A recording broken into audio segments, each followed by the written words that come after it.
Vamos seguir aqui.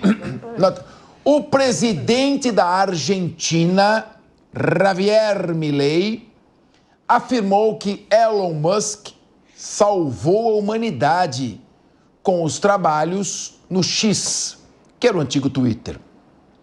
A fala foi feita durante a Conferência Conservadora CEPAC, que aconteceu nos Estados Unidos. O argentino posou ao lado de Elon Musk e também ao lado do futuro presidente dos Estados Unidos, Donald Trump. Nosso correspondente internacional, Luca Bassani, chega ao vivo no Linha de Frente.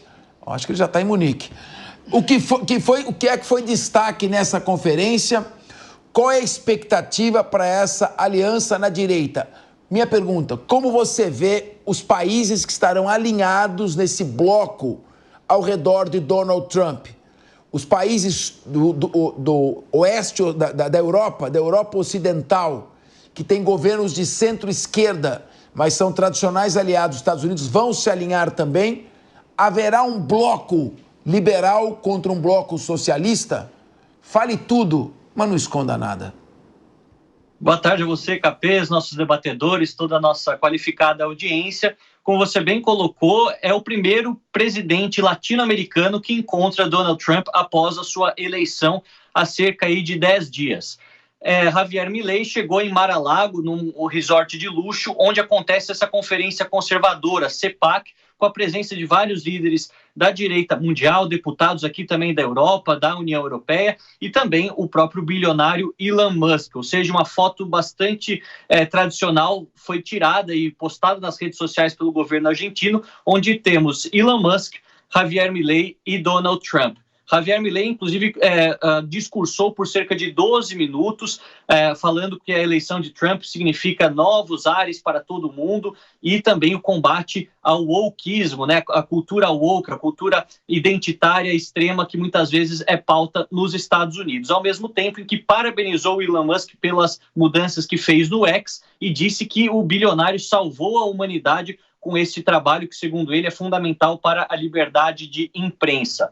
Os objetivos de Javier Milei são bastante claros, Capês, não só de criar pontes com a América Latina e se tornar o interlocutor da América Latina para os Estados Unidos, considerando que grande parte dos países latino-americanos agora tem governos de esquerda e teriam algumas barreiras ideológicas para conversar tão livremente com Trump, a exemplo do Brasil, a exemplo da própria Colômbia com Gustavo Petro e tantos outros países. Então, a Argentina quer tomar o protagonismo em relação às discussões norte-americanas com a América Latina, ao mesmo tempo que também pensa no seu próprio país, já que tem uma dívida de 44 bilhões com o Fundo Monetário Internacional e gostaria de ter os Estados Unidos como um dos seus credores, tendo uma boa relação com Donald Trump e mostrando que as suas políticas fiscais podem, de fato, dar certo no final do seu mandato. Seria muito bom para a Argentina ter os Estados Unidos também apoiando a causa argentina nesta luta contra a inflação e contra o déficit público. Inclusive,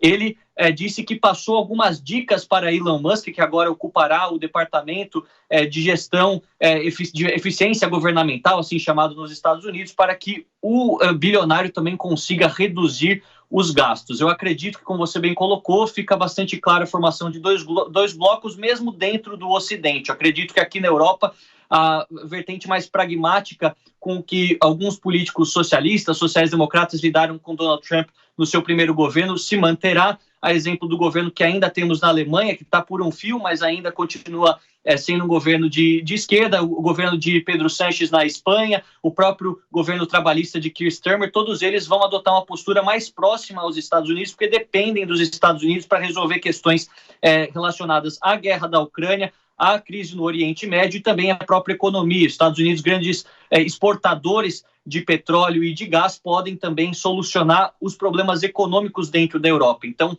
neste caso, haverá uma aproximação mais pragmática na questão econômica, mas no que diz respeito às questões ideológicas, aí sim vamos ver aqueles políticos de direita aqui da Europa, como Giorgia Meloni, como o governo de Viktor Orbán na Hungria, até mesmo o governo polonês, que nas questões de comportamento e migração são muito próximas aos Estados Unidos, se colocando ao lado de Trump, enquanto outros terão mais dificuldades para fazê-lo exatamente por questões ideológicas. Luca Bassani, Eu fiquei impressionado com a fala no Senado americano do senador Ted Cruz. Ele disputou lá com o Donald Trump as prévias do Partido Republicano na primeira eleição do Trump, né, 8 anos atrás, e eles tiveram um embate muito forte. Mas depois ele passou a estar totalmente alinhado com o governo Trump, com a linha do Partido Republicano. E ele fez ataques duríssimos ao presidente Lula, dizendo que é um esquerdista, anti-americano, aliado com a ditadura do Irã, próximo da China e da Rússia. Como você vê a possibilidade da Argentina, com Javier Milei tão próximo da direita, dos falcões da direita republicana dos Estados Unidos, da Argentina assumir um protagonismo na América do Sul, deixando o Brasil em segundo plano, em razão da maior proximidade do Milei com Donald Trump e desse certo antagonismo com o Brasil. O Brasil precisa rever sua posição em relação aos BRICS? Olha, Capês, eu acho que o protagonismo argentino pode sim acontecer do ponto de vista político, já que a proximidade entre os dois presidentes, agora que Trump assumirá em janeiro, ela é muito evidente, tanto na questão como eles conduzem economicamente cada uma das suas nações, ideias conservadoras, também no aspecto do comportamento, mas não acho que a Argentina tem cacife para tomar o protagonismo econômico. Afinal, a sua economia ela é muito singela e muito menor comparada com todo o Brasil. Por mais que o Brasil muitas vezes cometa alguns erros nas suas aproximações diplomáticas, e a última cúpula do BRICS deixou isso bastante claro, que uma decisão precisa ser tomada, o Brasil ainda é uma nação com um PIB de 2 trilhões de dólares anuais, enquanto a Argentina não consegue chegar nem mesmo a 30% disso. Então, acho que para que os argentinos pudessem, de fato, ocupar o lugar do Brasil de maneira completa, precisariam ter uma economia maior, né, proporcionalmente. Nós sabemos que os argentinos têm um país muito menor em população, aí por volta de 45 milhões de pessoas contra os nossos 210, 220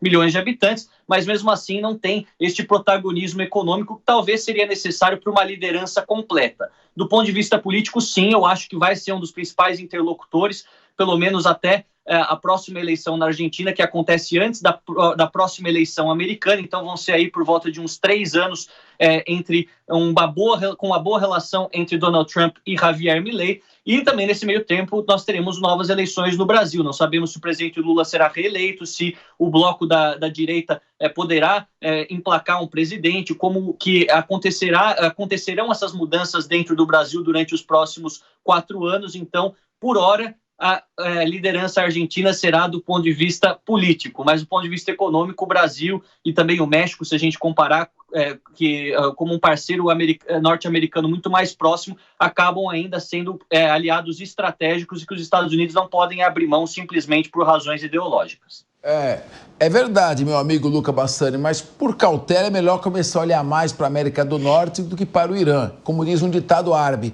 faça sempre a sua oração, mas não esqueça de amarrar o seu camelo. Obrigado pela sua participação mais uma vez. Bom feriado para você que está usufruindo do feriado brasileiro aí na Alemanha.